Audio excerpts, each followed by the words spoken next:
Wake Up Missouri with Stephanie Bell. Flanders, he's already announced that he's an avowed communist. He's going to be the Democratic nominee. The Zimmer News Team. And created the most secure border in U.S. history with 0 illegal aliens. And now introducing your host, Randy Tobler. I spoke with President Trump for 20 minutes about the situation with Iran. He talked about Project Freedom and the U.S. efforts to guide vessels through the Strait of Hormuz, issuing a new warning to the Iranian regime, saying if the Iranians try to target U.S. ships in this area, they will be, quote, blown off the face of the earth.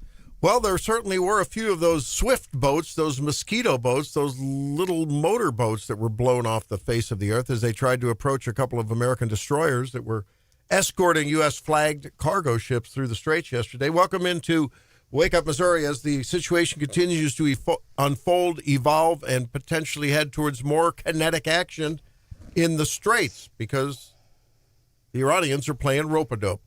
Stephanie Bell sitting in yesterday. Thank you for that, Stephanie. Great job. John Marsh alongside and Drake Whitman. We are Wake Up Missouri. Glad you're with us. This is E-Day -1, by the way. E-Day. That's Erickson Day tomorrow. Yeah, it's E-Day.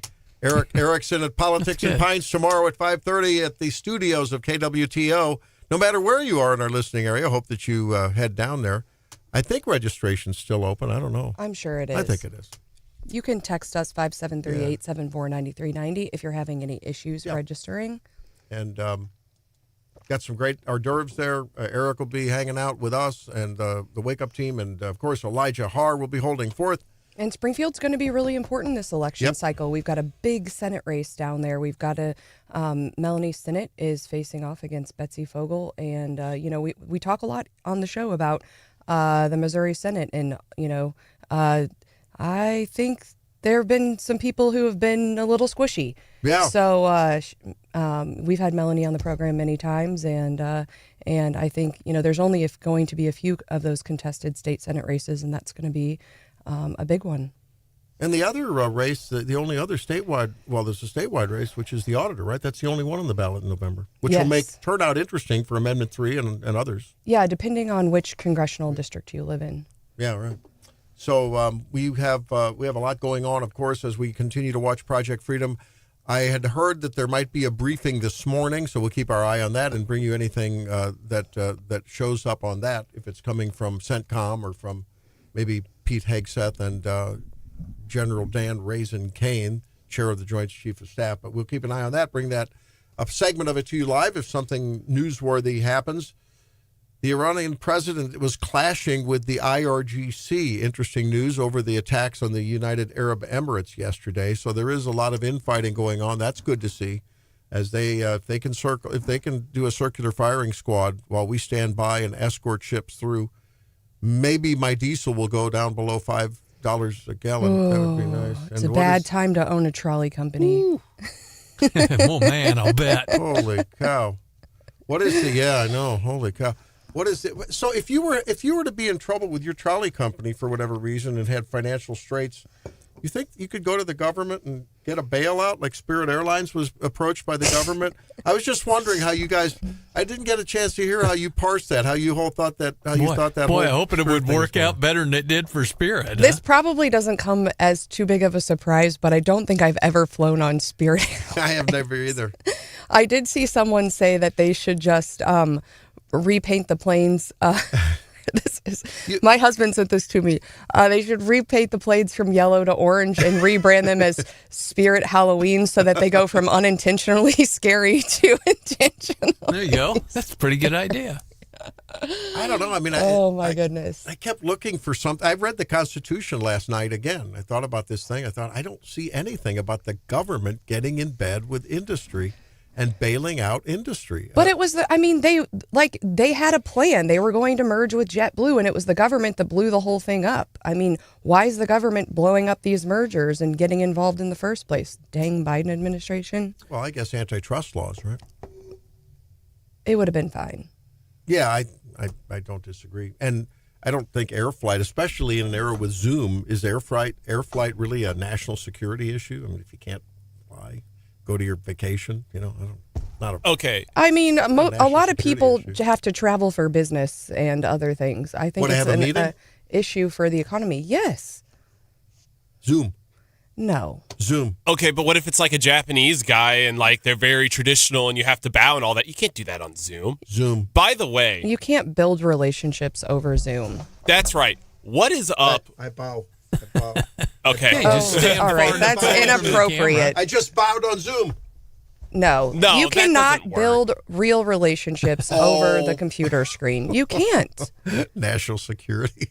Yeah, the only way you can build real relationships is through your radio and to us right now. That's the right. only way That's it's it. acceptable. Now, But- I don't disagree with you that, for instance, like in COVID, when they shut businesses down, that there should be some recompense. That I get. Okay. But in this case, Yeah, I mean, like $63 billion or whatever it was during COVID that they paid. yeah, them. right. It was a bigger deal. So, at any rate, that was just my take on that. Interested what y'all think of that 573 I think it's terrible for the employees who woke up without a job, and terrible for folks who had something planned, and then all of a sudden it's not just like, oh, your flight's delayed. It's like your flight's never getting off of the ground.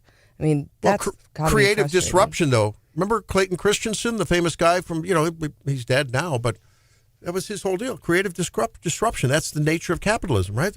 Well, and maybe- Kodak's out and AI is in. That's the way it is. Oh. Yeah. Okay, SCOTUS. Did you see that SCOTUS finalized their decision on the Louisiana thing yesterday? I saw that. Which means that Louisiana can potentially reverse one of those districts, redraw. Something can happen to where maybe claw back one of those Democrat districts. You see that? Yeah. And Florida is now acting on this. And I think Ohio's Governor talking. DeSantis signed the new Florida map yesterday. So this is really amazing. Friday when we talked about this, does this sort of take away at least one of the arguments against the redistricting in Missouri? Wasn't part of the arguments that it was going to disadvantage minority groups or something? The district in Kansas City is not a VRA district, okay. so there is a case pending about compactness. They lost that at the trial court, but that's going forward. All right. Well, it's actually. I thought sitting that was before the interesting. Supreme I mean, the Court. Supreme Court. And did you see there were some fireworks between Ketanji and Sam weren't getting along too well? Yeah, Ketanji. Oh yeah. Yeah, Ketanji didn't like the fact that they did that, and she noted that in the last 25 years, when one litigant has objected to a request to fast track, the court has only granted the request twice to avoid the appearance of partiality. And she said that the court's action is tantamount to an approval of Louisiana's rush to pause the ongoing election in order, because they had to delay. They had to now defer their election process to do this thing. So they've put off their primaries down there. Very interesting. And, Alito called Jackson's suggestion that the court should allow the 32 traditional day waiting period to avoid the appearance of partiality baseless and insulting. And he said, Jackson said that our decision represents an unprincipled use of power. He called it a groundless and utterly irresponsible charge. We're seeing a new era of Supreme Court justices going back and forth after. I like to see it. It's like rock'em sock'em. Ooh, I It's don't fun. like it. Oh, yeah, baby, yeah. Go after it. Yeah, be real human beings. What's the era of Trump? Say what you feel. Get it out there. No? I mean, politics and the court are two different things. Oh, politics in the courts. Exhibit A, counselor, Judge Zia Fariqui, the guy who apologized. Can you believe this judge? So help us unpack this. He's a district magistrate judge, which means he's not appointed by the president. He's appointed by the district judges in the D.C. district. Okay. Right? And so he's not really he's appointed by his buddies, over there. He's the first Pakistani judge in Merca, or maybe in that court. And so he's Pakistani guy, right? And let's see, he is the first Pakistani American to serve as a federal judge in D.C. Now, he's the one that, of course, was apologizing to Cole Allen yesterday. Oh, yes. Remember? That's right. Because it was unfair that he couldn't get his Bible. Now, after you try to shoot up the president, you go running through the lobby of the hotel with guns blazing, armed to the hilt. You need to get your Bible. It's time to repent. Isn't it funny how repentance happens when you're in a jail cell? And so he apologized to this idiot. And I'm thinking, like, are you kidding me? And he was going off on like that he was treated, that the January 6th people were treated better than him. Do you remember seeing one guy who had pictures of himself in like a janitor's closet, solitary confinement, right, for months? I don't want to hear that. And he said he was denied a copy of the Bible despite more than one request. Oh, I wonder if it was that he didn't get a subscription to Peacock and Hulu either, or ESPN. Couldn't get that. Couldn't watch the NBA. Oh, sad time. You think based on his actions, he just has a lot of verses memorized and he could just recite them. Right. I mean, that's what. To me, it's extremely disturbing that he was put in 5-point restraints. A person with no criminal history for a week, we said. John Wilkes Booth didn't have a history of, right? He didn't have any criminal history as far as I know. He was in the plays, and I feel like that's enough to warrant something. Right? He said, I never heard of one January 6th defendant who was put in 5-point restraints or in a safe cell. Well, when you go in with that kind of a mission, don't you think it's suicide by cop? Don't you think that's really what he was hoping to do? Of course, the Secret Service fired off 6 bullets and not nary one of them hit him. And a couple of them like ran for cover. Did you see that? Yeah. Now, there's another, yesterday they accosted a shooter outside of the White House, right? This is crazy. He says, what am I to say to Allen that this is going to be a fair process, said this Pakistani Fariqui judge. Next thing you know, he'll be advocating for Sharia law there. At a minimum, I should be apologizing to him. We are obligated to make, I should be apologizing to him? If you were the defense, if you were the prosecutors, what would you be doing? Would you be reeling? He's all over him here, huh? I'm sorry, Mr. Allen, that things have not been the way they're supposed to. I wonder if Fariqui went out during a lunch break and bought the guy a Bible. Go down to the Bible Museum there in D.C. Get him an admission ticket. Buy him a ticket let him out on a pass. Let him go to the Bible Museum. Paul on the text line is making my day because I had forgotten. He asked if he can catch a ride tomorrow night to Buc-ee's. We got to take a field trip to Buc-ee's. Oh, yeah. While we're down there. I went there on my way back from the Heroes flight. Bought one sandwich. Lasted 3 days. Those things are huge. I'm going to stock up. Great. All right, when we come back, the Daily DC Rundown. Hey, later on, we're going to be talking some economics with Dave Hebert at 8 o'clock. And Jay Town, former federal prosecutor, about Cole Allen and others at 7:10. Stay tuned. It's Wake Up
Officers spotted someone around 3:30 this afternoon with a weapon not far from the White House. The suspect fired his weapon after being confronted by officers.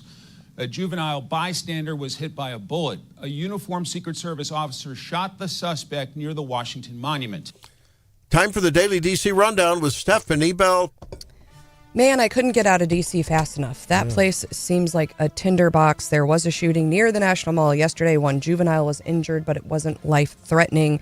A suspect was also shot. There's no motive yet. But the number of times I've seen the Washington Monument in the last 10 days and was right there near it was a lot. And that's not good. That's not good as we prepare to celebrate the 250th. They're doing a lot. A lot of people travel through there, a lot of people for work, a lot of tourists. Place is always buzzing with people. Oh yeah. This was terrifying yesterday to see, and I think a lot of folks who were in and around the White House, everyone kind of went under lockdown for a bit, but it's a different vibe these days around the White House. Yeah, it's also a different vibe overseas. So what we're saying is the ceasefire, I think Trump is now calling it a mini war. It's not a violation of the ceasefire, but I guess the U.S. is escorting the ships through the Strait of Hormuz. It's a humanitarian operation. Iran responded with missiles, drones, and attacks on the ships. The U.S. military says it took out 6 Iranian boats targeting those vessels, and now even the UAE, an American ally, is getting hit for the first time since the ceasefire started. So, well, I think because of the War Powers Act thing came and went, right, that deadline, and there's a little tussle over whether the ceasefire allows them a pause and buys them a couple weeks or not. He's calling this a humanitarian effort because the sailors out there don't have food, and there's a lot of provisions they're missing. They've been stranded out there for a couple of months now. Yeah. We are also watching the Supreme Court. A lot's been going on there lately. Randy, you mentioned the Calais case on redistricting. But yesterday, the Supreme Court pressed pause on the mifepristone case. We had talked about how the Fifth Circuit had said that you had to do an in-person visit to prescribe mifepristone. The court has temporarily restored access to the abortion pill by mail. They're basically just pressing pause till the court can get to the merits of the case. So that wasn't a merits thing, it's process. Yeah. And it's they're saying mifepristone is used in about 2/3 of abortions in the U.S. So this isn't the final decision. It just gives the court time to then reach the merits. We've got some special elections happening today. It's primary day in Indiana. Trump has endorsed challengers in several of the Indiana primaries. So we're going to get a little bit of insight as to, is Trump still, I don't want to say the king, but the kingmaker, and see how those endorsements play out today as Indiana has their primaries. There's also, I believe, a special election in Michigan. That's a state Senate seat, which we normally don't talk about, but it could affect the control of the Michigan Senate. And as we see these redistricting fights play out and other things, I think state legislatures are becoming ever more important. And so that's why we're paying attention to it. Of course, the redistricting wars are ramping up with Florida passing a new map and Governor Ron DeSantis signing that yesterday. It could give Republicans up to 4 additional House seats. And of course, the Supreme Court yesterday kind of fast-tracked the Calais decision so that we might see some additional action there. Outside of D.C., everyone's watching the OpenAI courtroom drama. Musk has been on the stand, and now the guy, Greg Brockman, the guy with the diary, is testifying. It's made for TV. There you go. Drama rules everywhere in and around D.C. Coming back, we asked the question, does Tucker Carlson need a psych eval? We'll be back. I think just local news.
tent. How can a guy like Tucker Carlson go from sitting there in the reviewing stand at the convention with Trump to being anti-Trump and anti-everything Trump does? But you look at what's going on in the Democrats and you go, holy cow. I mean, we'll talk about that a little bit later as the show goes on, but you got a guy with a Nazi symbol on his chest in Maine running for Senate. The governor backs down in the primary race there. You've got this guy. We played what is his name? Up in Michigan. Hassan Piker, who was with Cory Bush, calling us all monsters and racists. Yeah, right. And then you got this guy up in Michigan who is running, Abdul El Sayed, a public health doctor, Muslim progressive, said that he was sad that Khamenei was 86 during the beginning of Epic Fury. But there are problems in the MAGA world, and I think it's fair to say, I don't know what world is Tucker Carlson now sort of exiting himself out of. It's interesting that I think he may be losing market share, audience share. He had an interview that was quite fiery and controversial with the New York Times, and the interviewer confronted him with something he'd said about Trump being the Antichrist, and she was listing some of the things that he had said. And here's a little bit of how about that unfolded. In your show, the day after Easter, you noted he did not put his hand on the Bible during his swearing-in ceremony as president. You said, and I'm quoting, maybe he didn't put his hand on the Bible because he affirmatively rejects what's inside that book. And then on a recent show, you went further saying, here's a leader who's mocking the gods of his ancestors, mocking the God of gods and exalting himself above them. Could this be the Antichrist? I actually did not say, could this be the Antichrist? Here's a leader who's mocking the gods of his ancestors, mocking the God of gods, and exalting himself above them. Could this be the Antichrist? Well, who knows? I don't know where that comes from, but I know that those words never left my lips because I'm not sure I fully understand what the Antichrist is. So he still says that those words never left his lips. And she just played the clip right off of his show. I wonder if Tucker is losing maybe subscribers. Maybe he's really reeling because of professional threats, because I think a lot of people are falling off the Tucker train. John? I mean, I wondered out loud when I heard some of that stuff with Tucker if he's not trying to play to what he perceives as a base. If you believe the polling, a majority of Americans don't agree that we should be at war with Iran, and maybe that's where Tucker's coming at it from now. He's no fan of the war in Iran, that's for sure. Yeah, but I mean, he talked about. I mean, I don't know. This wasn't war talk, was it? Here's a bit of that clip. I actually did not say, could this be the Antichrist? Here's a leader who's mocking the gods of his ancestors, mocking the God of gods, and exalting himself above them. Could this be the Antichrist? Where is Trump allegedly mocking the God of gods? When he made AI pictures of himself as God over the soldiers. Oh, I see. Doing all that kind one. of stuff. I see. Yeah. I mean, okay. I'm not the biggest Tucker Carlson guy, but he does kind of have a point. I mean, I'm not calling him the Antichrist, but I could see why people would think that. I mean, he's done a lot of sacrilegious things in his time as... There's two issues here. You're right, Drake. There's two issues. One is, I think he's got a real narcissistic problem. I mean, he's got a serious narcissism problem.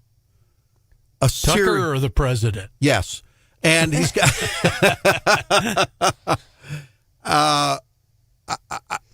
I think that, on the other hand, the reason I highlight this is Tucker denied. Now, he later on in the clip said, well, I was just questioning that. I wasn't saying that's what he was. Here it is. On that because I don't understand it. Here's what he says. I may have said some are asking that. I'm not weighing in on that because I don't understand. Oh, come on. That's splitting hairs. I think Tucker plays it for effect. He always has. I mean, wasn't he the guy that said about being around the president was like smoking hash and all of his followers were in a drug-induced dreamland and all that. That's just classic Tucker 101. There is something about the charisma of the president. And apparently, when you're in his presence and when you're around him, you do get intoxicated with his charisma. I mean, you don't get to be the president if you're a dud. I mean, the same can be said for Jimmy Barack Carter. Obama and Bill Clinton. Joe Biden. Okay, maybe there's some. Okay, Carter. so there are some exceptions. But I mean, people said the same thing about, Barack Obama, Bill Clinton. There's a difference between charisma and absolute self-intoxication. And I think that's what gets Trump in trouble, right? He's just grandiose about stuff. Maybe, I don't know. But I just thought this was interesting. Tucker did say that. He said those words never came out of my mouth, and then she played it. I don't know. Those words never came off my lips. I mean, we can be honest with each other, and I will, like, the conservative media landscape has gotten a little weird in the last several months when we start talking about micro things, and we've entered a weird time. I will say that.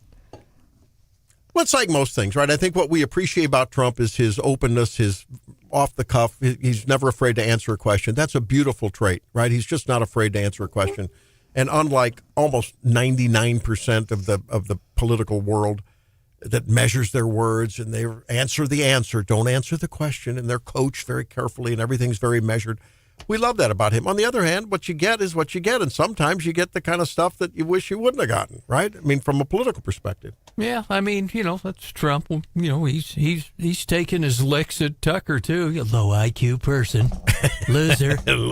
He's a loser. Very good, John. John's good. Sean, we're gonna have John and Sean Farrah to do a little. So we'll just tune in and go right off Truth Social as our script. Well, now Trump has said that he's going to blow them out of I guess he meant the little boats when he says he's going to blow them off the face of the earth. I don't think he was talking about the Iranian bridges and power plants at this point. I think he was referencing that. But stay tuned. Yeah. We got Brad Cooper said they have 15,000 troops they've amassed there to police the straits. And I guess we're going to run a escort chaperone service now as ships go through the straits, right? And he's inviting the South Koreans, since one of their ships was attacked. He's inviting, I wouldn't be surprised if he somehow, some way amasses an international coalition of peacekeepers in the straits. Could it be? Basically, he's working on it for sure. Instead of the Coast Guard, it'll be the Hormuz Guard. Called the Straits of Merca. It's the Gulf of Merca. There you go. And then we have this guy, Brant, what's his name? Plattner.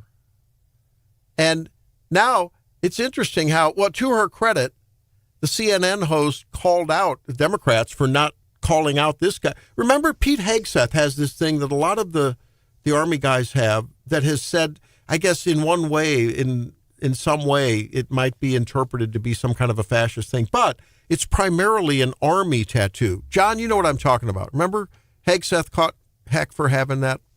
I remember the controversy. I don't purport to know what the tattoo stands for. But it was the one that even goes back to the Crusades, right? And all that. It goes back to the Crusades, religious war kind of thing. Right. It's sort of a just war kind of a monument that you put on yourself, right? It's called a tattoo. Well, here was a discussion about this Plattner guy who said that women basically gaslighted women for getting raped. He's been just unbelievably coarse and crude and everything. Here, this is what happened. Now, if this were a Republican candidate who had a Nazi tattoo, covered it up when he was running for something, and had said all the things that he had said about black people, about women, about rape, etc., do you really think there's a world in which Democrats would be like, let's just let bygones be bygones? Democrat apologist coming up, warning. That's the past. Today's the present. I think we're entering a new era, and we'll see what the base wants. We'll see who wins when the actual election happens. But for the past decade, Democrats have been unified by our opposition to Donald Trump. And now Graham Plattner has a forward-looking message. So if Donald Trump or if another Republican had a Nazi tattoo, I don't know, Donald Trump has dinner with Nazis. It's not that far from, it's happening. But there's Ooh. Trump had dinner with the white supremacists, Got to be careful who you hang out with. Got to be careful what you put on your body. Permanent ink, I guess. Yeah. I don't know. I feel like I'd rather hang out with white supremacists than Jeffrey Epstein. That's just me. I don't know. I'm not saying that he did anything bad with Epstein. How about none of the above? Yeah, how about I think that is the best answer, Stephanie. Good job. PR Stephanie.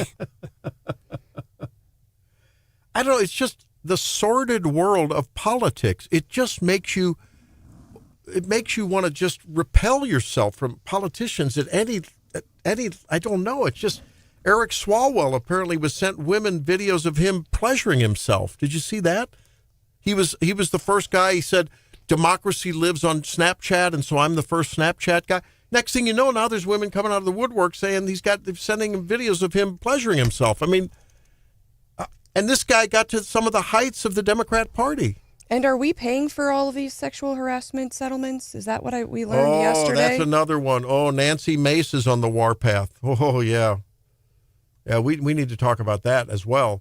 Nancy Mace released the names of 9 congresspeople that there's like $338,000, I think, in settlements. And there's this slush fund. She had subpoenaed the records.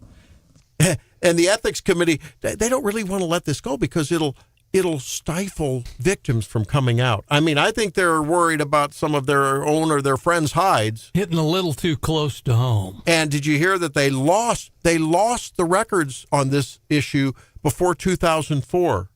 Somehow that little carton of records just got misplaced somewhere. I think they're in Joe Biden's garage. You read my mind. Next to the vet. Yeah.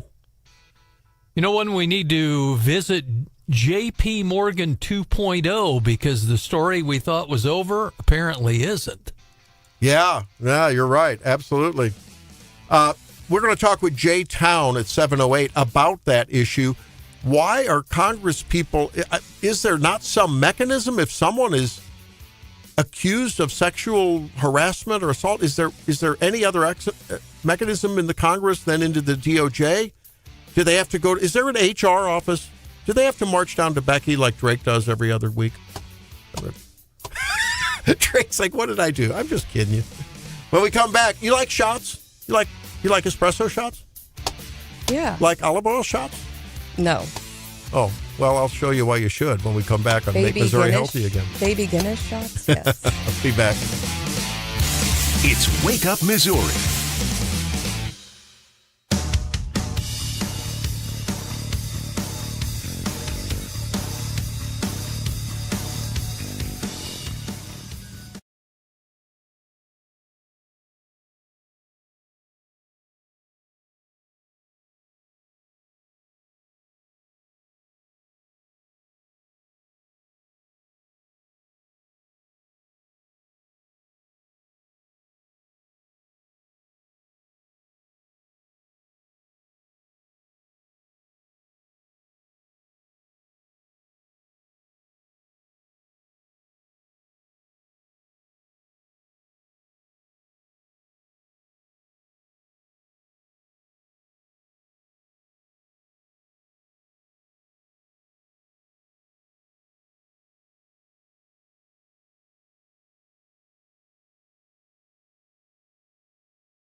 in this edition of Make Missouri Healthy Again, let's celebrate a couple of things that I would say most people like, right? Coffee. Most people drink coffee. I think before the break you said shots, and I'm thinking Well, like espresso alcoholic shots, no, COVID espresso. shots. Espresso shot. Okay. Who doesn't like a nice espresso shot? Yeah. I have varying views on shots. Well, okay, but that's in the realm of coffee. That was a way to get you thinking about coffee. I love espresso And you shots. who doesn't love a nice, beautiful something sauteed in a little olive oil or a little pasta with olio, right? Garlic and onion and garlic and olive oil, right? Wonderful stuff. Well, a couple of new research reports are really connecting not only the caffeine boost that you get from caffeine, but now coffee itself alters, here we go, you ready? Your microbiome.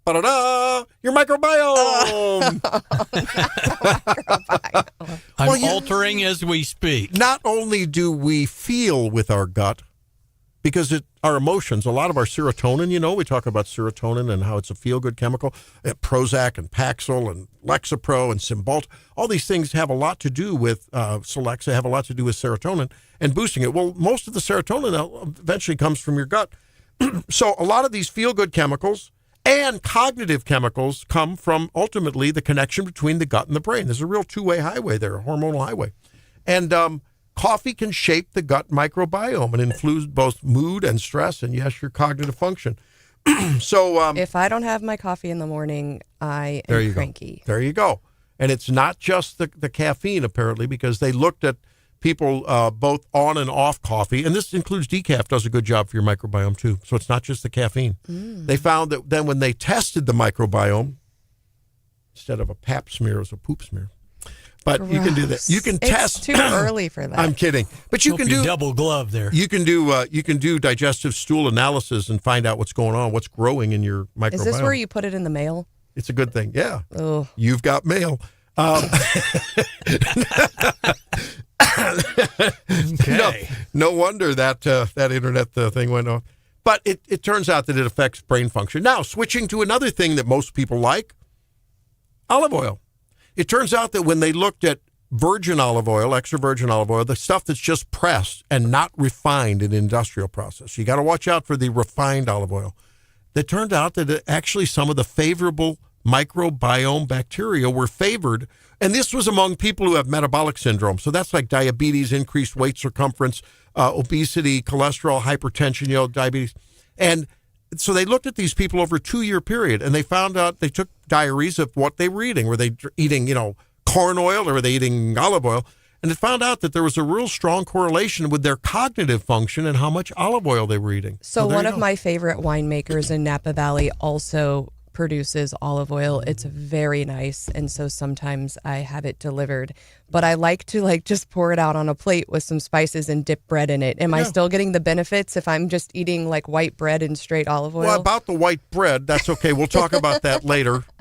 But the point is, look, we talk a lot about a lot of health. I guess it's better than dipping it in canola oil, which I would never do. Yeah. Or putting butter on it. Now, we talk a lot about health habits that are hard to, I got to go work out, or, you want me to take another vitamin? Well, this is good stuff that's good for you. So if you're using corn oil, soybean oil, sorry, Missouri soybean farmers, try to get more olive oil in your diet. And if you're drinking a few cups of coffee a day, unless you have blood pressure or other problems, talk to your doctor. If you got a lot of GERD and reflux, you got to work this out. But look, coffee, olive oil, good for you, good for the bacteria that are part of you in your gut. All is good on Make Missouri Healthy Again today. J-Town coming up. We talk about prosecution, Cole Allen, and more.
From the Zimmer Radio Network headquarters, We have the highest stock market. We broke 50,000 on the Dow. Nobody thought it was possible. it's your morning addiction.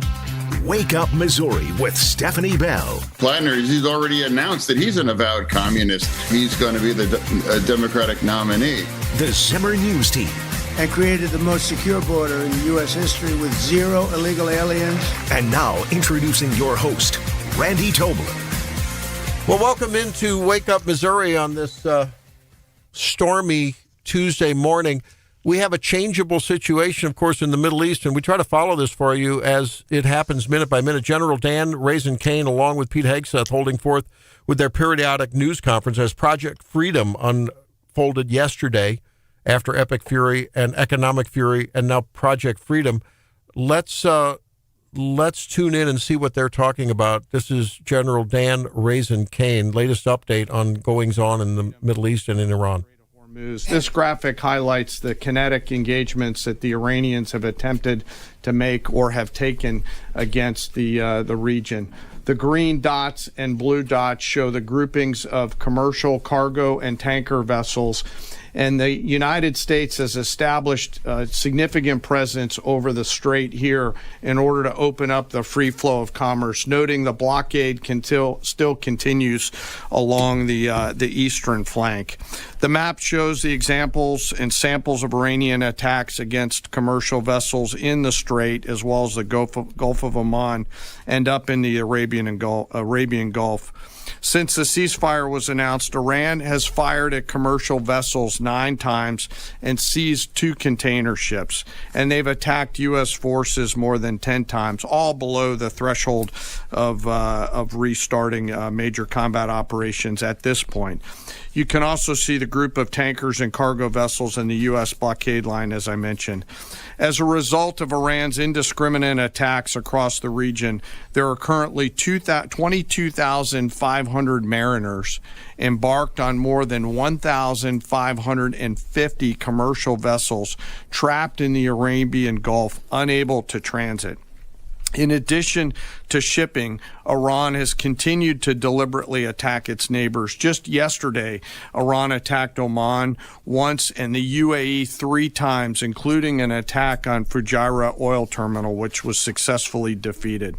They also launched cruise missiles, drones, small boats at U.S. forces defending commercial shipping in the Straits, and United States Navy MH-60 helicopters and Army AH-64 Apache helicopters successfully defeated those threats. Thus far, today is quieter. Let me describe this defensive operation just a few clicks down for you. As the Secretary said, Project Freedom is designed to protect commercial shipping and help restore the flow of commerce through the strait and sustain freedom of navigation. CENTCOM has established an enhanced security area on the southern side of the strait that is now protected by U.S. land, naval, and air assets to help defeat further Iranian aggression against commercial shipping. I'd like to share a little bit more about U.S. capabilities, but for operational security purposes, I'm not going to get into specific details out there. On the surface, guided missile destroyers and other warships are detecting and defeating Iranian threats. This includes fast boats and one-way attack drones. In the air, more than 100 fighters, attack aircraft, and other manned and unmanned aircraft synchronized by the 82nd Airborne Division are in the air 24 hours a day, providing defensive overwatch for the enhanced security area and its approaches that I discussed. These forces are comprised of over 15,000 American service members and have established localized air and sea control to protect against Iranian threats. Commercial vessels that transit through the area will see, hear, and frankly feel U.S. combat power around them on the sea, in the skies, and on the radio. And as of this morning, as was mentioned prior, 2 U.S. flag merchant vessels have transited, and we anticipate more to transit over the coming days. All right. Well, Dan Kane raising the bar there in the air, in the seas, and on land. We have control totally. And the power is being exerted as they continue to put the noose around the neck of the Iranian military apparatus. Joining us now, Jay Town, a former U.S. attorney in Alabama, to talk about the Comey incident. Jay, welcome into the program.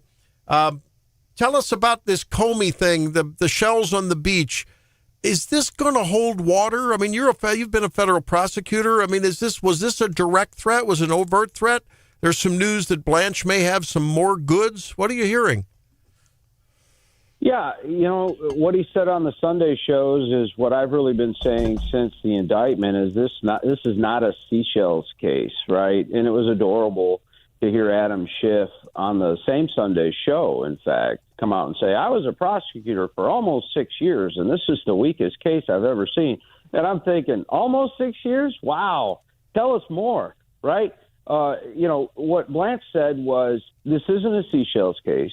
We have lots of other evidence. At his press conference, Blanche mentioned a taint team. A taint team, for folks, is a team of people who will not be involved in the case, who they're sort of firewalled from the case, but they review communications from the subject, in this case Comey, that are to other people. Now, like me, like a lot of lawyers, many of my friends are attorneys, so they have to determine whether or not those communications are privileged.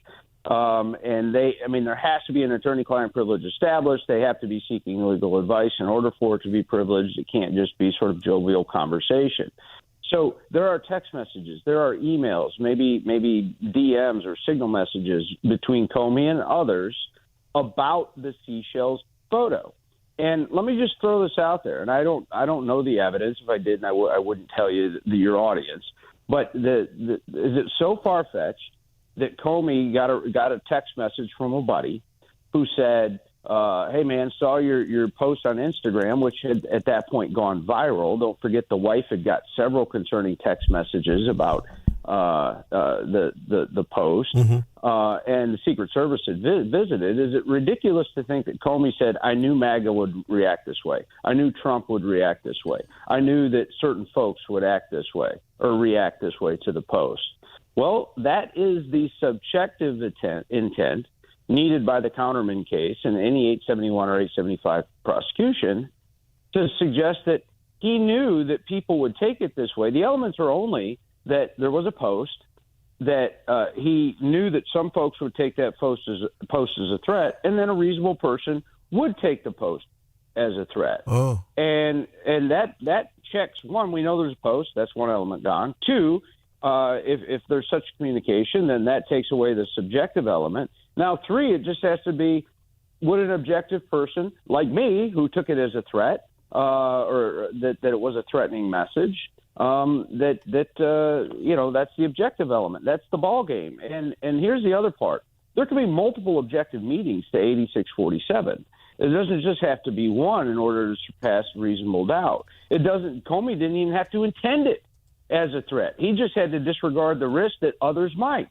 He didn't have to have the ability to carry out a threat or coordinate with someone else to carry out the threat. That's not, they're punishing the threat here, not some conspiracy to commit an assault. That's an entirely different crime. And so Comey knows exactly. Comey has seen the discovery. There is a long process to indict lawyers in this country. It's a DOJ policy. So for months and months, Comey's lawyers and DOJ have been meeting about whether or not this indictment should go through. He got a target letter last year. And there's a reason why this indictment took so long. There was grand jury returns for text messages, emails from those providers. That takes months typically. So this isn't a Seychelles case. Well, this is interesting. I think that background is instructive. I wasn't aware there was sort of like an independent group that curated the information. I wasn't aware of that. And is that standard operating procedure, or just because of who this subject is? No, it's SOP, and that's the thing. He just kind of threw it in there in the press conference. Lots of folks didn't pick up on it. The media didn't until recently. Yeah. Certainly the folks online have. I mean, these Google Law School alumni online, right? I mean, they Google 871 in the Counterman case, and immediately it's a free speech case. It's going to be dismissed before trial. I'll also suggest this to your audience and to you. There is no procedural mechanism for a judge in the Fourth Circuit, or really any circuit, but certainly the Fourth Circuit by rule, to assess the evidence against a defendant pre-trial. That means that there will be no First Amendment assessment prior to trial. That would have to be done after the government rests its case at the very earliest. This is going to trial unless a judge decides, a Bush-appointed trial judge decides that this is a vindictive prosecution. You can expect that motion. That'll be a pretty damning hearing for Comey because evidence will be presented against Comey as to a little forecast. But dozens of people are prosecuted under 871 and 875 every year, have been for decades. So it's not, you can't say it's vindictive or selective when others are actually being prosecuted for the same crime. Well, I don't think anyone will be crying crocodile tears if James Comey feels some heat, even if he's never convicted. I mean, the heat. It's about time for some comeuppance with a guy that was so abusive in the way he conducted himself. You're listening to Jay Town. Jay was the United States Attorney for Northern District of Alabama, knows a little bit about these prosecutorial issues, as you just heard. He joins us on Wake Up Missouri.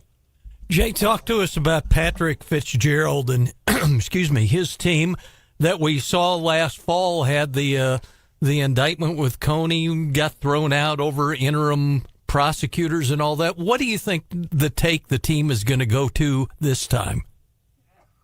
Well, I mean, I think there's and Fitzgerald's an excellent lawyer. Comey's legal team will be excellent lawyers. There's no doubt about it.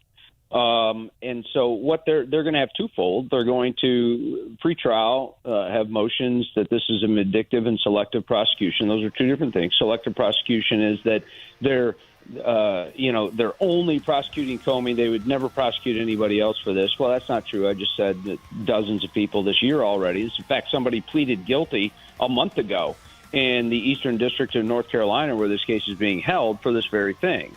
Not for the Seychelles post, but for a threat against the president. The vindictive prosecution is, well, they're just trying to get some get back, DOJ, because Comey has exercised his right to dismiss the case in EDBA, for instance. Well, that was a technical dismissal that's on appeal right now. Okay. And by the way, even if the appeal doesn't go through, there's a tolling feature at the end of that appeal where the government has 60 more days that tolls the statute of limitations. Remember, they were right up against the statute when they indicted Comey, that they can go back and they can cure the defect that was found and re-indict. So they basically add the entire appellate process plus 60 days. So, and then they're going to say 80. Go ahead. Well, no, we got a split, Jay. We ran out of time because we were running a little bit of this Pentagon hearing. Can you join us after the break and wrap this up and talk about the Nancy Mace thing a little bit? Sure. Okay, we're going to do that and continue with Jay Town after this. Stay tuned. It's Wake Up Missouri.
Jay Town joining us and staying with us after an amazing unpacking of what's going on with the Comey incident. He's a former United States attorney for the Northern District of Alabama and a graduate of Notre Dame and Seton Hall, bachelor in law degree, and a judge advocate general in the United States Marine Corps, where he served for 12 years. He joins us on Wake Up Missouri. Jay, we're learning more about this Nancy Mace slush fund reporting. What did she uncover, and is she in trouble for releasing these names? Well, what she uncovered was, I think she released, she said it was 9 names. It was actually 9 instances. There was a guy named Eric Massa that was on there to the tune of $115,000 3 times. Conyers was on there twice. Both Democrats no longer in Congress. And it was just showcasing that, here's where your tax dollars are going, folks. A couple $100,000 walking out the door in settlements for sexual harassment or worse. We should have transparency on where every one of our tax dollars go. It is absurd that for decades that there has been this slush fund. Nobody else gets one, but members of Congress do, because it's embarrassing to them, and they just want to see people walk away when someone in their office or they themselves commit some act of misconduct. The Ethics Committee still investigates these things, so you can sort of draw straight lines. But we still, look, that should come out of their own pocket. That shouldn't come out of the pocket of taxpayers, just like every other human on the planet. Now, whether she gets in trouble or not, it's hard for me to believe that Speaker Johnson is going to reprimand her for this, because the public has demanded such a thing. Now, there's probably a process. Maybe she went through it. Maybe she didn't. I don't know. But there are certain things that just sort of have to happen in Congress. Jay, we only have a minute left before a hard break. Is there a certain bar over which findings of a congressional investigation like the Ethics Committee would then result in a referral to justice, or are they pretty much immune? No, they're not immune. Someone would have to have committed a crime. I would suggest that sexual harassment is not a crime, but some sort of unlawful touching of any kind that you can imagine is a crime. So those could be referred, but they should be. And the victims should be not waiting for the Ethics Committee. They should be calling the Metropolitan Police, right? The D.C. U.S. Attorney's Office can open an investigation. Yeah. That's how it works. You don't work until there's money involved. Well, I guess if they call the D.C. Attorney's Office, they better not draw Judge Fariqui, because he'll just... I'm sorry. I'm sorry. He'll want to give everyone a Bible. Give that... Yeah, right. All right. It's absolutely... D.C. bench is a joke, and the judges are the punchline. Jay, real pleasure to talk with you. Look forward, as the Kobe thing moves forward, let's talk about it, okay? Can't wait. Thanks. All right, thanks. There he is, Jay Town. Give him a Bible. I'm sorry. I apologize. Oh, my gosh. Back with more on Wake Up Missouri after a few words.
Hey, we're back on Wake Up Missouri. Project Freedom ongoing. You've probably heard about that.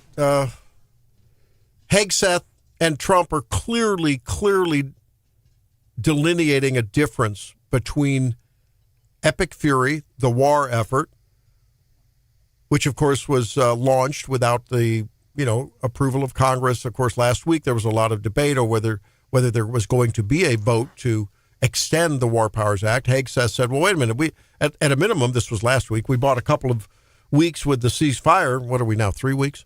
It's just a pause, so we get more. And then they left town without voting.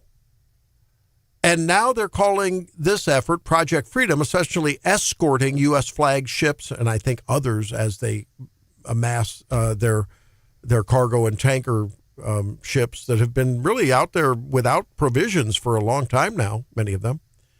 They're talking about the sailors. And so what he's now depicting this as, Stephanie, is a humanitarian effort. This is not a war effort. This is a humanitarian effort because of those sailors. It's all about the messaging. I think it's pretty clever. Pretty clever. However, there's another thing the White House is up to, according to the New York Slime. What do you think about this? I'm trying to process this. According to the White House Slime, the White House is considering vetting AI models before they are released.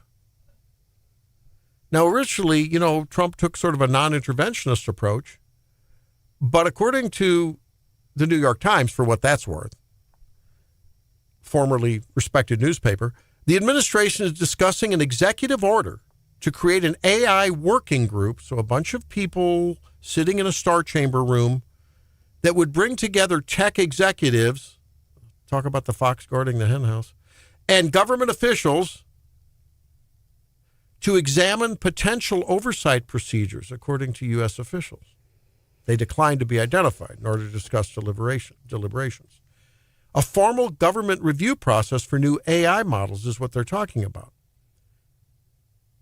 They're developing one in Britain, which they're looking at, which has assigned several government bodies to ensure that AI models meet certain safety standards. Maybe I'm confused about this. And look, I'm as suspicious about AI and its threats and its hazards as anyone. But that said, I'm totally going to own you. No, I don't think you will. I will. I think you might be surprised. Oh, I saw a tweet this morning that you were not going to like. You might be surprised. Oh, I'm probably not. I think don't we already have rules that if someone is damaged by a product that another the giant tort umbrella, if you're damaged, if you're, they're talking about like some kind of executive order, and other states are talking about rules that if you, Missouri's talking about, apparently this is in the pipeline, that if you create something that depicts someone saying something that isn't true, hello, we already have a court mechanism for that, right? If you say something about me that defames me and it's not true, I have an action against you. Why is AI anything different?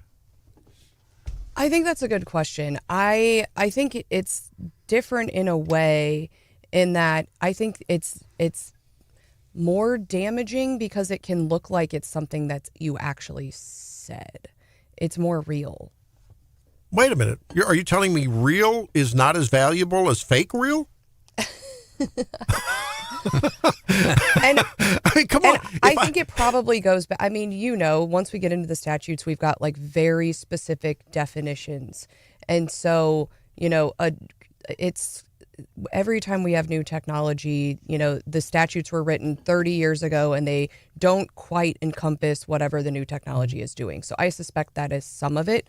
But here's where you should be really afraid. Yeah. Are you ready? I'm ready. Harvard and Stanford researchers tested OpenAI's 01 preview model. I'm not sure what that means. But on 76 emergency room cases in Boston. Mm-hmm. At the early stages, AI identified the correct diagnosis or came very close in about 67% of the cases, which you're thinking, oh gosh, that's not a very good grade. Compared with 50 to 55% for the physicians. Mm-hmm. And while the gap narrowed as more information about the patients became available, the model continued to outperform doctors by 2 to 10%. Mm-hmm.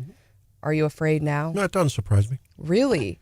Not at all. That if I go to the that maybe I shouldn't go to the emergency room and I should just put my symptoms in AI because it's going to have a better luck diagnosing me than the doctor. I guarantee you the doctors are using AI to help affirm what they're thinking, to help speed up their thinking process. They're fatigued.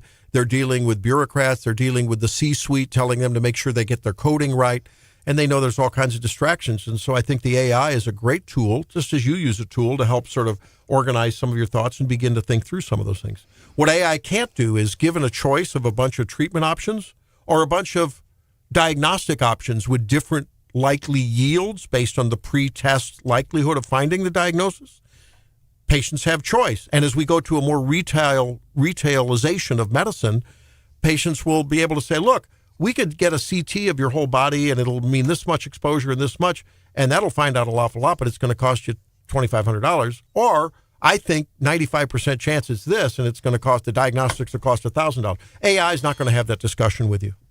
So what about the whole angle of national security in this working group?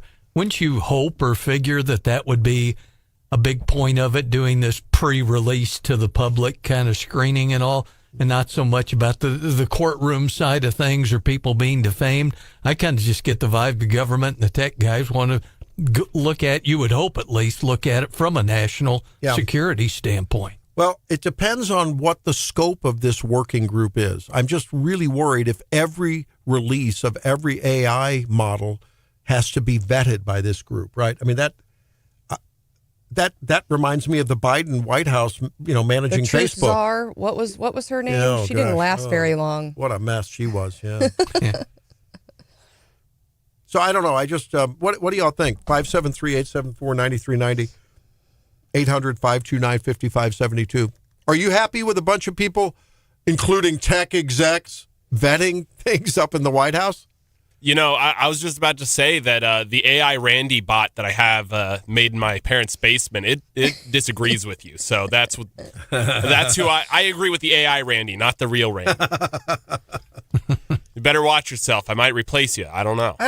My use of AI is just as a really rapid Google search. It's a nice, concise, summary of a Google search. That's what they do. Okay, wait, but we have not talked about this too much. We've talked about how it's like an extreme Google search. It can create images.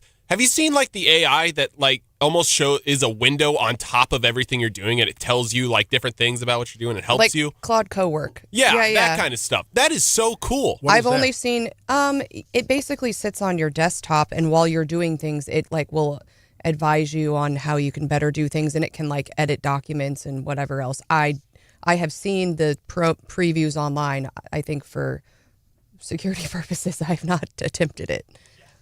Actually, now that I say that, I realize that the two of you are the only professions that probably shouldn't use that. There are many more, but yes. I don't know. I think I'm not the only one who is challenged by so many tasks at your fingertips, at your tabs, at your texting, on your email. I think I'm beating you right now for most tabs. I think I'm at 27. Oh, yeah. I only have about... You're challenged, I only have Randy. about 16 or 17, yeah. But I think an organizing type AI assistant, not a bad idea. Like a little reminder, Stephanie, would you like to close some of your tabs? It'll probably make me mad. I'd probably get in a fight with it. It happens to me once in a while. I'm in the middle of writing a prescription or writing an order for a patient, and I get a call. It's I'm miserable. What are you going to? I've got to see you right away. And I get a call.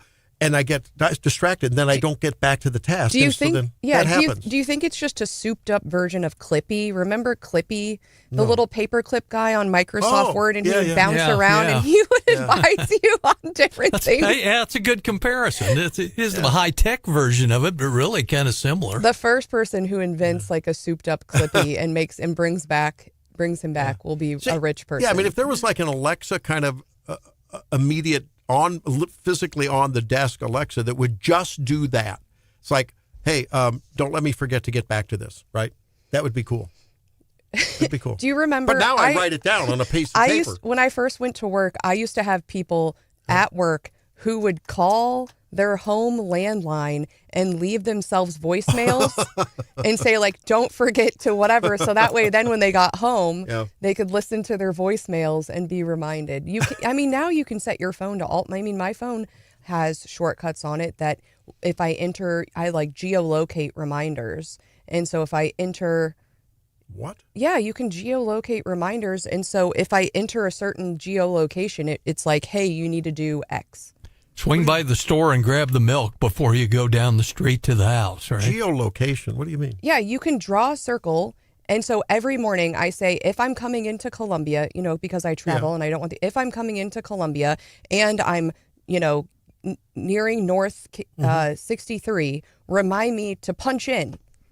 Remind me to tell Zimmer that I showed up for work. Right? And so my phone automatically opens the little app and says, do this. And you can do that when you get home. You can do it all. Like, you can talk to Siri and tell her, when I get home, because she knows where you live, when I get to work, remind me that I need to, I've tried that, but then I have to open up the reminders app. No, it doesn't. It'll auto. I don't think I have the auto working. You can. This is a user error. You see, how much intellectual, cognitive, creative time is lost in managing our management technology? Not that much, because on the short, it's like a set it and a forget it, which is what I need. How prevalent is the use of these tools? 573-874-9390. Let us know. Do you use the Shortcuts app on your Apple iPhone? And what's the best shortcut hack you have? There's a Shortcuts app? Yes. Is it? Totally, what does it look like? Search your thing for Is Shortcuts. it on my control panel? Yeah. I don't know. It's so, there are so many good technologies. My favorite is the grocery list. I just tell Alexa whatever, I need, and then it's on everybody's phone. It's all synced up, and whoever's at the store has whatever anybody in the house needs that's on the grocery list. So I was knocking around at the barn at the farm. Oh, man, we trapped 2 big old groundhogs that were burrowing under the farm. What'd you do with them after you trapped them? Have a barbecue? We threw them out on the back. They're dead. The trap killed them? One was it was a conibear trap, it's called. Man, it squishes their head. They come in. Oh, baby. One was the mama groundhog. Well, she was excavating out. You killed the mama? You bet your bippy I did. Actually, my buddy did that. Man, you could lose a hand if you get one of those conibear traps clamping down. Well, no, they were tunneling under the substrate, under the slab in my concrete, in my barn. Oh, the amount of dirt a groundhog can move, they're like a bulldozer. I spent Saturday filling up a loader full of the stuff that they brought out. That's one tunnel. Now I have another one to do. Just be careful. A couple of years ago, my husband tried to trap one at work in downtown Jefferson City, and they caught a skunk. Oh, so bad. Just be careful. John, what's skunking around when you come back? Beehive, behave. All right. That when we come back on Wake Up. It's Wake Up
Except for this. Rebecca Woods of Massachusetts found guilty of assault and battery after turning loose hives of bees on cops who were in the process of evicting a friend of hers. Ooh. One officer ended up in the hospital. Others were stung repeatedly. Oh, my. In addition, Woods lost about 1,000 bees. Some were crushed in the hives as she tried to move them, and others were honeybees that perished after employing their stingers. Her lawyer said Woods' own experiences with being evicted compelled her to intervene on her friend's behalf. A medical patient in his 80s. The man wasn't even home when Woods turned loose the bees. He'd gone to the library to do some research about halting the eviction. She was sentenced to 6 months in the county jail. Oh, wow. And no honey. People die from bee stings. Oh, yeah. I mean, it happens. When's the last time you were stung, by the way? I almost Weren't you passed keeping out bees? getting stung in a hot summer day. I was dehydrated. It turned out I had a little crack in my bee suit, and several bees got in, just probably 4 or 5. But I got stung, and all of a sudden I stumbled in home, and I'm like, honey, I'm lightheaded, and my pulse was fast, It was a little frightening. Everything went okay. But, I mean, if you get stung by a number of bees, I mean, like if you get into a wild hornet's nest or something, it can be deadly. Especially if you're allergic, right? Yeah. If the weather's nice, I like to try to get out and walk in downtown Jefferson City. Now, sometimes this is a little bit hazardous because the blocks are set up to where, like, they're wind tunnels. So if you're wearing a skirt, you got to be a little careful. So I was walking a couple weeks ago, and here comes the wind, and I reached down to hold my skirt in place, and there was a wasp. And it stung me right on the finger. And I'm like, I haven't been stung, I think, since I was a kid. It hurts. It's a big deal.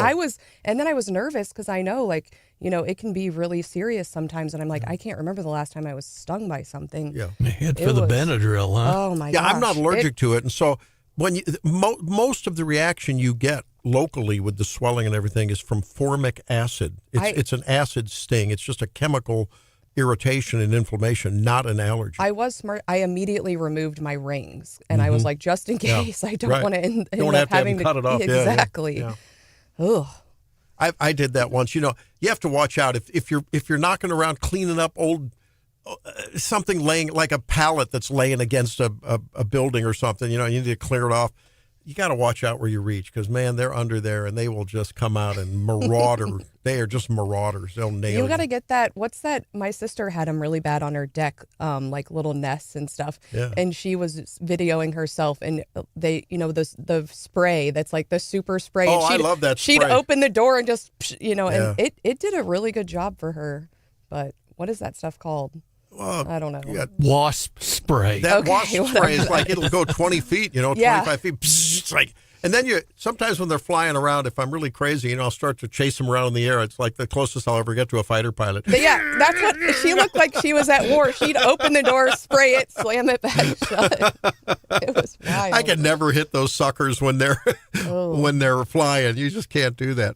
A good strategy to take care of some wasps if they're like kind of going around? What? Little smoke bombs that you get for 4th of July. Really? Yeah, we used to do that as kids. Stick them in the swing set where the wasps live. Oh. Or just fireworks, put it in the nest and watch it go boom. Ah, love it. I love it. Drake, our resident pyromaniac. Have to call Steve's Pest Control, see if they use those fireworks or those smoke bombs.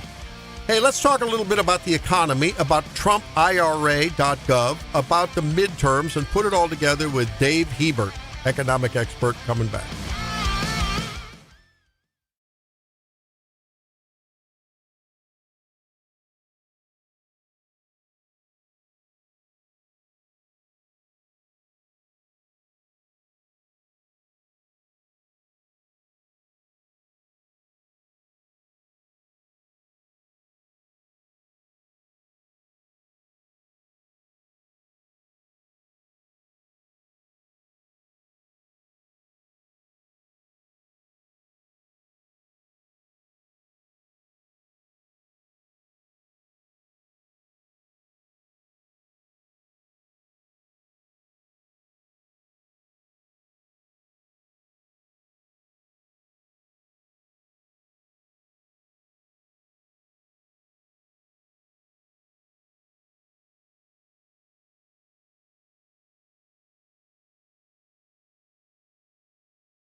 news team. And created the most secure border in U.S. history with 0 illegal aliens. And now, introducing your host, Randy Tobler. Welcome back into the third hour of Wake Up Missouri. You know, last week they broke some news out of the White House about Trump IRA. First it was Trump RX. Now it's Trump IRA. What'll be next? Let's talk to Dave Hebert, who is with the American Institute for Economic Research and a senior research fellow there, a good friend of ours, and a great Substack guy. You've got to read Dave's Substack. It's called Economics Reality Check. If you haven't subscribed to that, make sure you do that. Dave, welcome into the program. Hey, thanks so much, Randy. It's great to be here. So I saw you talking about this on News Nation the other day, and I said, we've got to talk about this because I think there's a lot of folks listening who don't have an employer-sponsored IRA. Maybe they're not yet in employment. You know, they're still in college, but maybe they're making some gig money on the side. Who knows? And it's an opportunity, isn't it? Tell us a little bit about TrumpIRA.gov. What does it do? What doesn't it do? What's overpromised? What's underpromised? Unpack it for us a little bit. Yeah, absolutely. So at its core, what TrumpIRA.gov is supposed to be, and what it sounds like it's going to be, is basically just kind of like the Priceline or Expedia of IRA or retirement accounts. So what they do is it doesn't really provide any sort of government subsidy or government mandated or provided retirement account. What it is basically a website that aggregates all the different options that people might have that they could have already done themselves, but they'd have to do a lot of digging. You have to go to, Vanguard.com or, whatever, right? This is how hard it is. I can't even list more than one website you could go to, but now I can, TrumpIRA.gov. You go there, you can compare privately provided retirement accounts in a meaningful way, and you can pick the one that actually matches what you are able to do better than you could if you had to shop around on different websites with, different formatting, different facts presented in different ways. This is all just one standard website that shows you, all of your options. So it's sort of like a portal, like the Trump RX is to to the various pharma websites. Except this is right. Okay. Continue. Okay. Yeah, so it's basically just a portal. That's exactly what it is. Okay, and so from there, right, if you qualify, the federal government will match up to $1,000 per year that you can contribute into your retirement account. So if you make less than, as a household, $71,000. and you can squirrel away $165 per month, then you will get an extra $1,000 placed into your retirement account every single year. Now, the wonderful thing about compound interest is that a small change started early can turn into a really big windfall later on.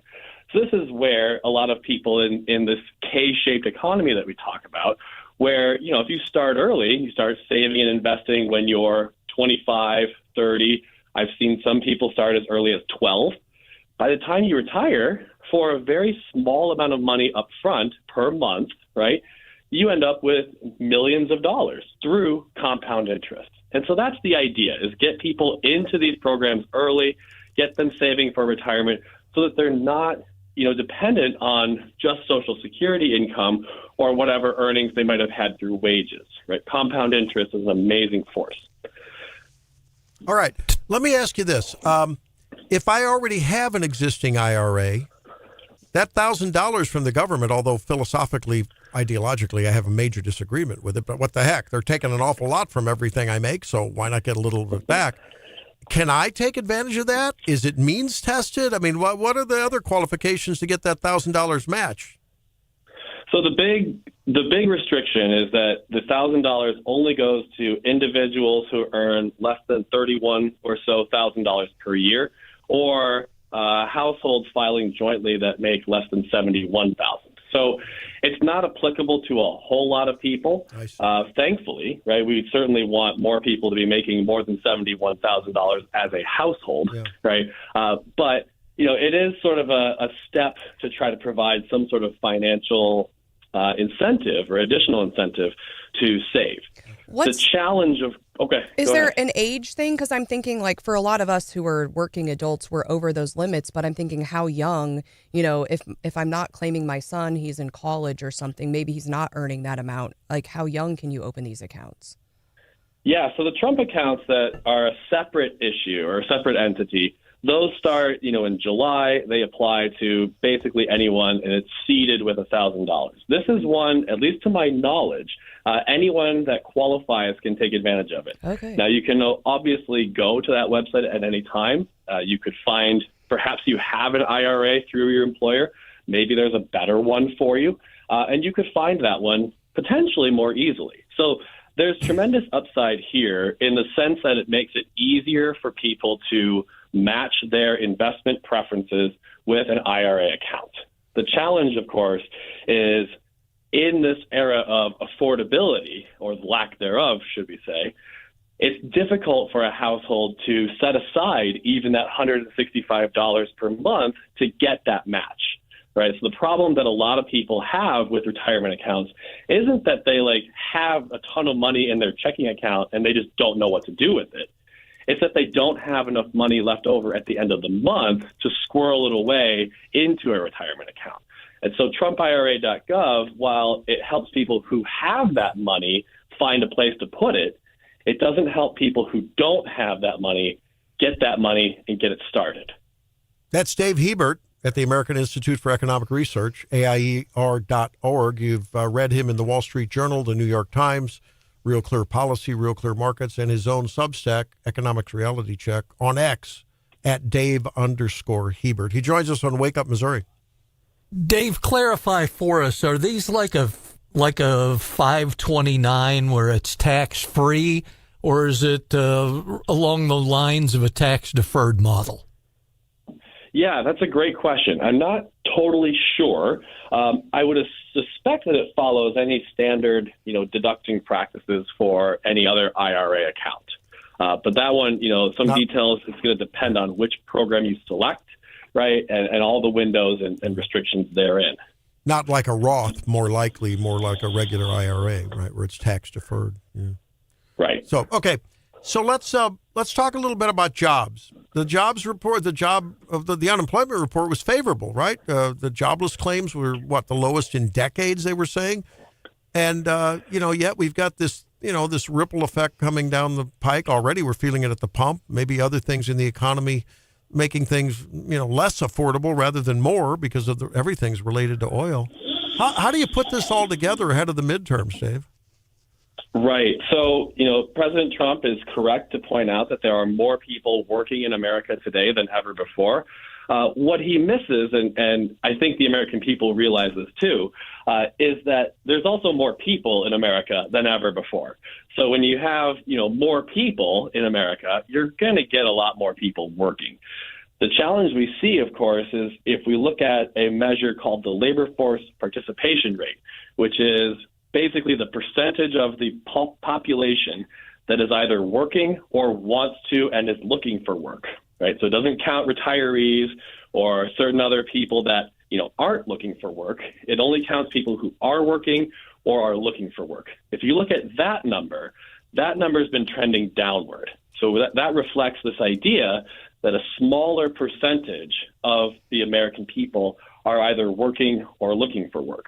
Now, this could be benign. It could be simply the fact that we have an aging population and a lot of people are retiring. That could certainly drive that number down. It could also be the case that we have a lot more people going back to school full time, right? That would drive that number down. So there's a number of reasons why it could be okay that this number goes down, but there are also reasons why it might not be okay. For example, what if, like we saw in 2008, when the unemployment rate fell below 8%, right? When that happened, that was a result of millions or hundreds of thousands of people, rather, exiting the labor force and just giving up looking for work. Well, if people aren't looking for work, they don't count as unemployed, and the unemployment rate fell because of that. So that wasn't exactly a great reason for the unemployment rate to fall. So we're going to have to wait and see kind of when more data comes out before we can make any determinations about whether it's good or bad that the labor force participation rate has fallen. But what we can say is that it has fallen. Dave, it's Small Business Week in America. We hear when we talk with our friend Brad Jones from the National Federation of Independent Business, most of whom are small business folks, that, man, they just can't get people to work. But on the other hand, we hear that it's becoming an employer's advantage because people are holding on to their jobs because employers aren't hiring as much. What's in the mind? What's going on in the mind of the business person these days when it comes to employment? Is it switching back to where people can't just jump and keep asking for more, and employers have a little more grip on things, or not? Right. So this is kind of the weird thing about this labor market that we're in. We don't really see a whole lot of expansion, which would come with, new opportunities for workers. But at the same time, we're not really seeing much in the way of contraction. So the common phrase that we've been using is that it's a low hire, but also a low fire equilibrium. In other words, it might be difficult to get a new job, but it's also kind of difficult to imagine losing your job right now, other than through, gross negligence or anything like that. So what I think is going on here is that there's just so much uncertainty in the world about, the price of oil. What is trade policy going to look like? And that's really kind of impacting especially small businesses who might not have the capital or the cash to kind of, absorb those shocks as they come in. If we can get some certainty out of, the Strait of Hormuz, tariff policy, any type of industrial policy that's coming out, that will help those small businesses at least know what to plan for the next quarter, the next half year, and the next 5 years, hopefully. Final thing in the last minute. We saw a bump in the annualized inflation rate in March, north of 3%. What are your tea leaves telling you ahead of next week's May 12th release for April? Yeah, I mean, this has got to be related to oil. Oil prices affect basically everything. Here in Grand Rapids, we're at almost $5 a gallon. I think gas stations are reluctant to cross that threshold, but they can only hold out for so long. Okay. That's not optimistic, Dave. Thanks for being poopy pants this morning. You're always welcome. David calls them as he sees them. Read about his prognostications on Economics Reality Report or Check on Substack. Dave Hebert joins us. Thanks very much, my friend. We'll talk to you soon. All right. Sounds good, Randy. All righty. Good stuff from David. When we come back, let's see what the market report says. Stephanie will bring that to you ahead of the markets as they open today in this volatile time. It's Wake Up Missouri.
There's the morning bell. How are the markets looking? Despite the messaging as a humanitarian effort, we saw stocks fall yesterday and oil rise as that ceasefire in Iran is being tested.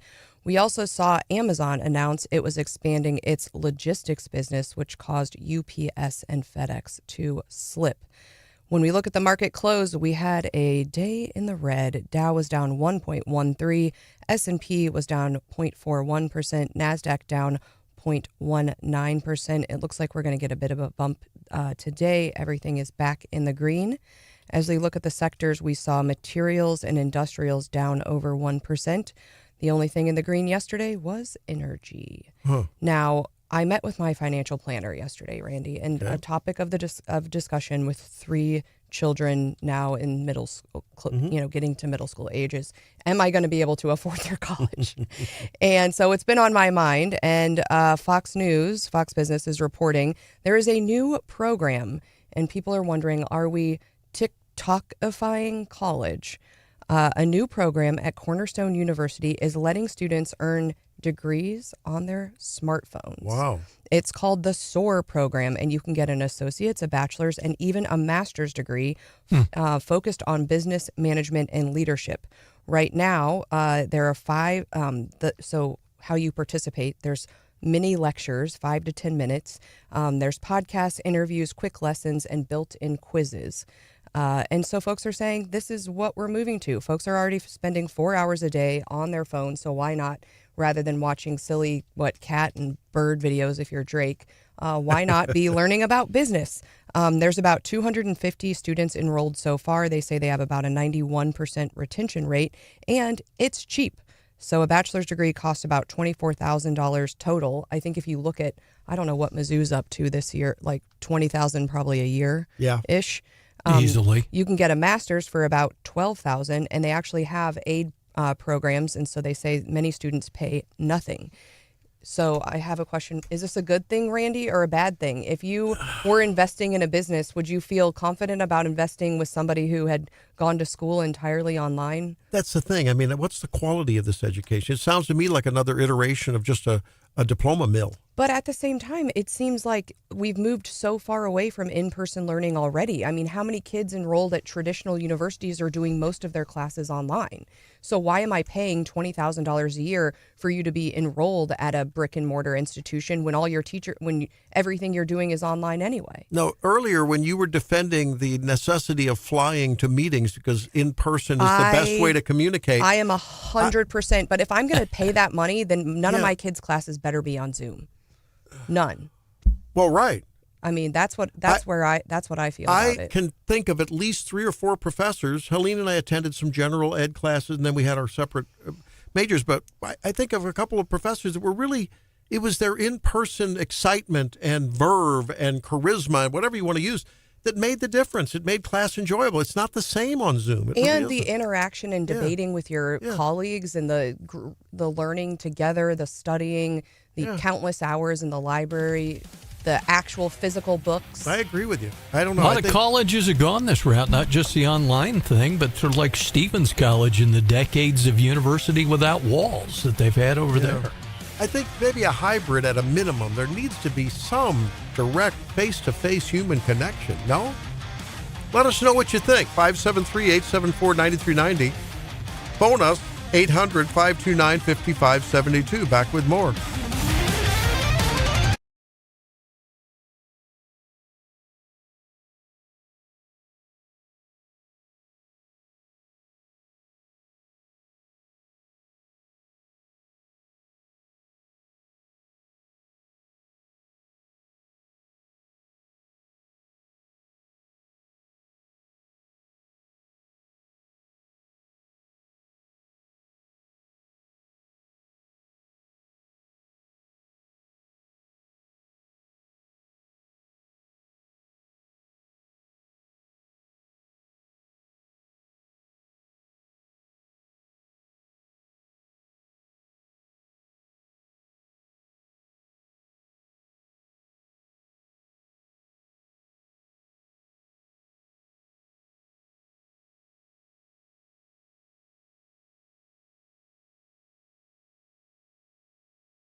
This is the type of thing that gets worked out through the court, and I expect that's what's going to happen here. He's going to get access to his lawyers. He'll get access to a Bible, but the Department of Justice itself is going to retain a great deal of discretion on how he is housed.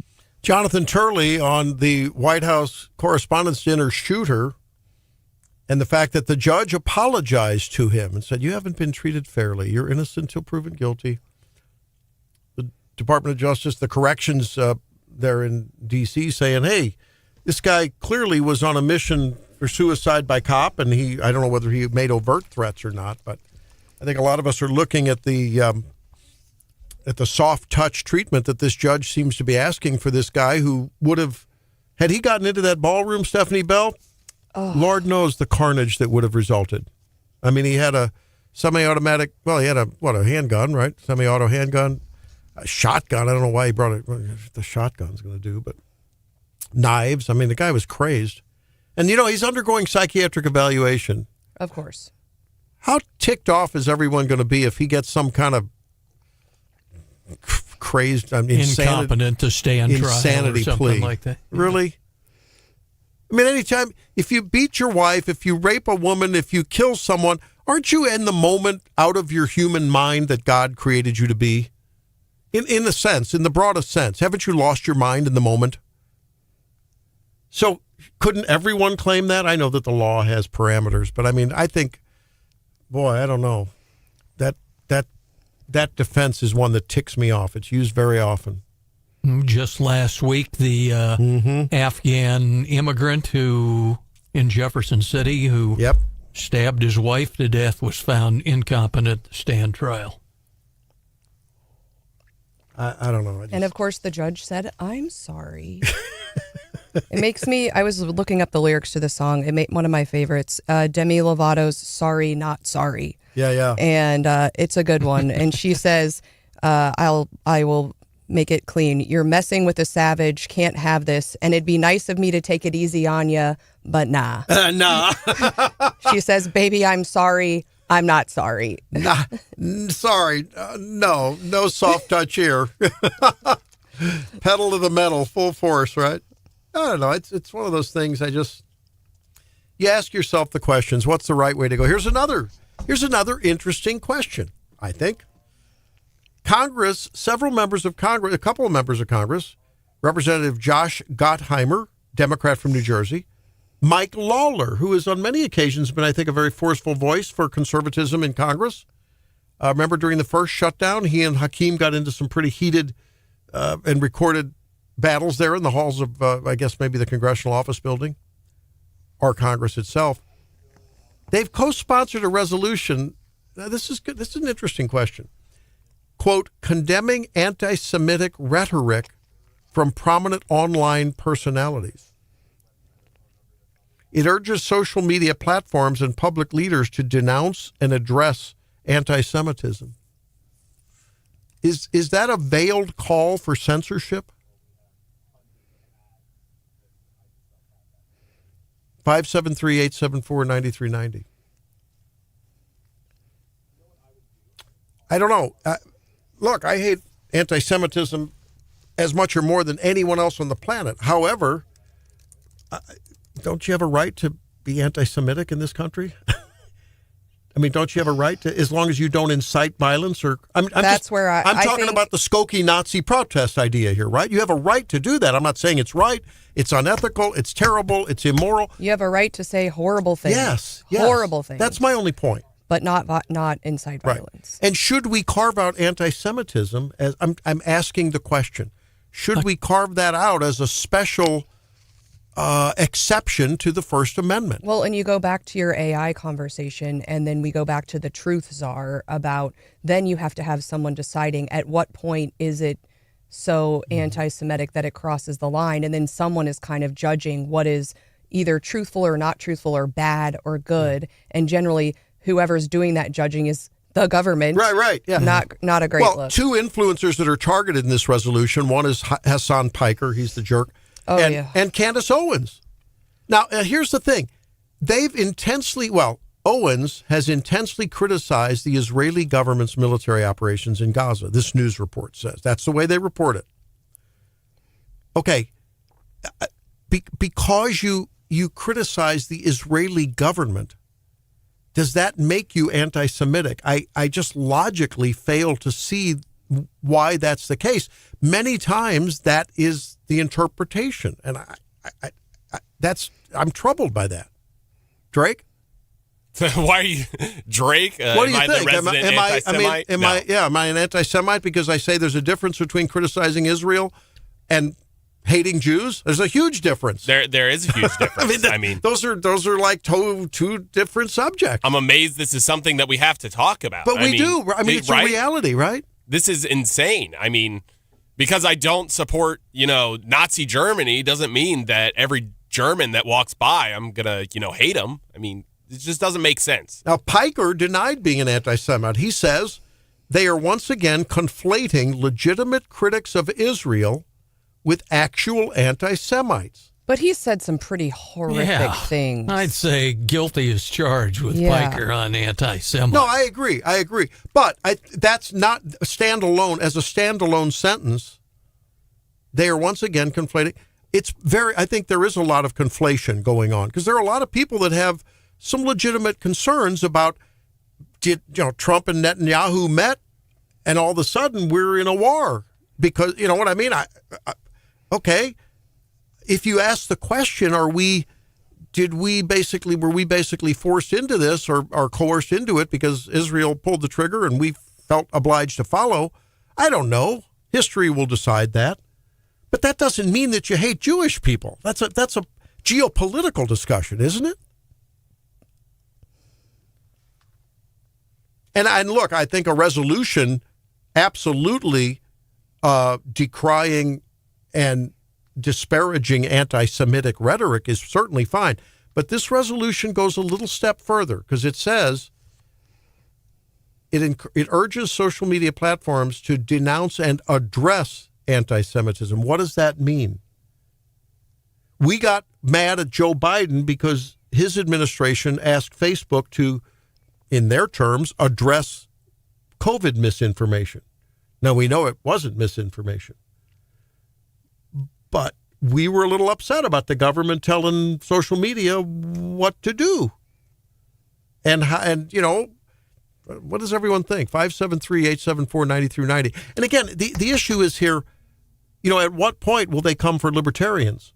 If you get a Democrat administration in, will they, Young Americans for Liberty, TPUSA, will there be a resolution in Congress saying because those people speak out in favor of marriage and fertility and having babies and, all things like that? Oh, and drugs and sex work. I would, and transgender, conversion. Well, what happens if a resolution comes out from Hakeem Jeffries or someone on his side, the squad, saying, we would urge social media to get these transgender haters, address that on your social platforms. Really? Or these people who want to take away women's rights because they're anti-abortion. Please, congressional resolution, Mark Zuckerberg, would you please address this? Because that's hate speech. I don't think there's any history there, though, that nobody killed off 6 million trans people or whatever. No, just 60 million babies. No, I'm making the pro-life argument. No, it's a good argument. No, look. Now, of course, all the people will say, "Oh, you're trivializing the Holocaust." Get out of here, trivializing. I quote Jake and Elwood, the Blues Brothers, who said, "Illinois Nazis, I hate Illinois Nazis." Yeah, I mean, they're the most despicable human beings on the planet, right? But there's a lot of despicable things that go on, and Congress doesn't pass a resolution, around every corner with everything that some congressional member thinks is hate speech. Well, look at the laws in Germany, how strong they are about even Holocaust deniers and fascists and Nazism, where they can't display any of the symbols, and people face millions of dollars in fines for posting any of that kind of stuff. But you bring up a good point, John, because look at what's been happening in the UK here recently. I mean, they've been arresting and telling people that they can't even come in for like, what we would consider free speech statements, I think, on social media, that they weren't even in the country when they were saying. And it's like, is that the direction that we should be headed? I think most people would say no. Well, look at the law, the measure that Missouri is presumably putting on the books to basically outlaw Sharia law in the state of Missouri, or any other kind of law outside our stated legal system. Yeah, yeah. I think I was in Canada and I was trying to post a news article and like link it on my Instagram, and I got this message. It said, "You're in Canada. We don't allow you to share news article." And it was like a legitimate news article, and I'm thinking, whoa, what on holy cow? Like, I mean, that's frightening. Yeah, I was thinking, what? And I don't know, the reason I bristle at Congress or the administration regulating or by proxy regulating our speech, or threatening to, or asking for a little bit of a throttle on speech, is that I always used these kind of, when there were white supremacist statements, David Duke back in the day, or, whoever, we would use that as a tool to tell our children. We would use the sunlight of transparency and exposure to show people just how evil that is, right? I mean, I think that those kind of people, when they're brought out in public and they're allowed to make their hateful, absurd, demonic statements, it shows them for who they are. Do you really want? I'd rather have a roach I'd rather have a roach anti-Semite Nazi out in the, to use a bug metaphor, out from behind the walls so I can take care of it, rather than concealed, or a termite where it's doing damage. I want to know they're there, and I want to defeat them with a better argument, and I want to expose them to the world for the hateful, evil people they are. I don't know that I want the government, trying to get around that, because you're not going to shut them up. They're still going to be out there. Oh, well. Interesting convo. We'll come back, wrap it up with leftovers. It's Wake Up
Time for leftovers on a Tuesday morning, continuing to watch what's going on with Project Freedom and getting those Straits of Hormuz open so the gas prices might come down. We hope. We'll follow that, of course, throughout the week and beyond. What do you have, John?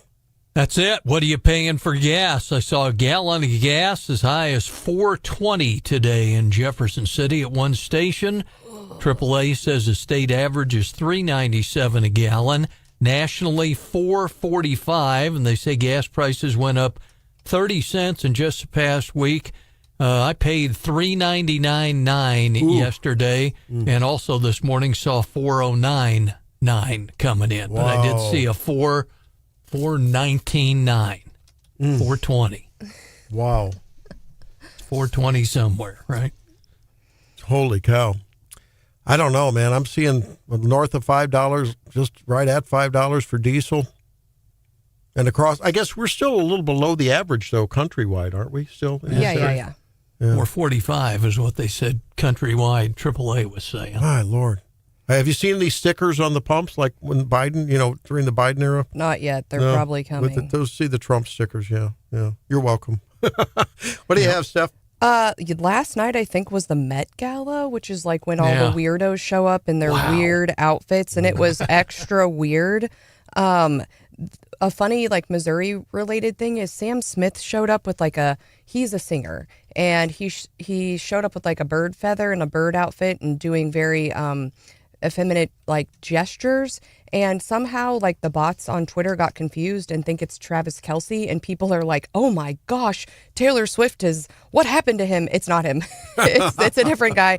But I've been laughing at the people who seem confused. Apparently there was a gal who showed up in this gown with $1 over her face, like a blindfold. Here she is. You see her? She looks insane. Oh, my. Sarah Paulson wears $1 bill over her eyes to call out the 1%. Oh, boy. She's worth an estimated $12 million, and used her outfit to call out the world's elite while attending the $100,000 per ticket Met Gala. These people should undergo psychiatric evaluations. Whoa. Let's not blow things out of proportion. What? There's some not normal, but they're not all like the rich billionaires that made their money off of, ripping everyone off. Not all of them. Like Joe Burrow. I'm not against making money. But I mean, to say that you're going to call everyone else out when you're paying $100,000 for your ticket to the event seems a bit hypocritical. I get that. But I mean, did you see Justin Jefferson and Joe Burrow's outfits? They were kind of fire. I don't know. It's not all that bad. This really reminds me an awful lot of the 90s and the Clintons era. It was class warfare that got Bill Clinton elected. That's when it started. I remember just tremendous amounts of class warfare. And I don't, John, do you remember that, Stephanie? I don't know. I was very young. Very young then. Sure. I mean, 29. Do the math. We're seeing that I'm 29 now, so how old was I? That's right. Yeah, you were barely out of the womb. Yeah. Bill Clinton was a pup as well. So no, I mean, I just think the class warfare thing it plays well on Main Street. It really does. The problem is people forget the old, who was it that said, I never had a poor guy write my check, No, sure not.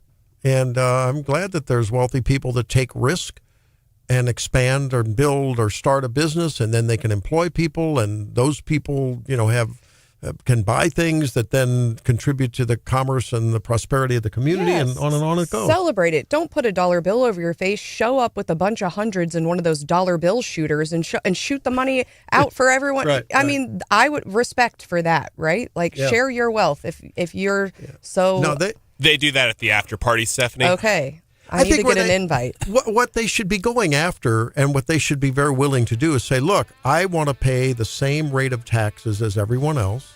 I don't want to hire lawyers and fire, nothing against lawyers, but I mean lawyers and accountants that can, figure out the loopholes in the law and do this and that. I think there is a legitimate complaint there, right? I mean, I think that everyone would like to see fairness in the tax code, just like we like fairness in everything else. Well, I hope that you'll join us fairly tomorrow morning on Wake Up Missouri.